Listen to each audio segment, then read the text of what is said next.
Рабочий по поводу эмоций, но я работал, у меня была группа 7-летних, 6-летних башибузуков. Вот. И они приходили ко мне на программу после 5-6 уроков. Они потом была комплексная с первоклассниками, со второклассниками.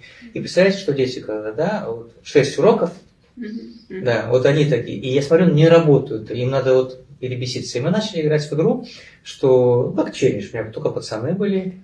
Но я посередине для группы, и у нас в подвале был, да, спортивный зал.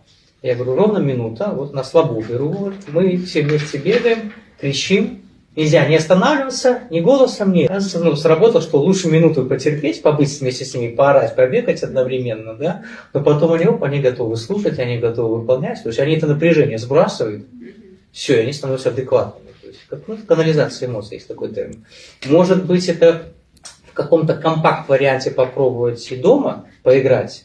Ну, давай вместе подвигаемся, но понятно, что там соседи милицию не вызывали, потому что был такой случай, что это в форме игры это попробовать, чтобы он просто сначала стравил, как скороварка, лишнее, а потом уже, может, и такой метод сработать. Но у меня работало на группе только.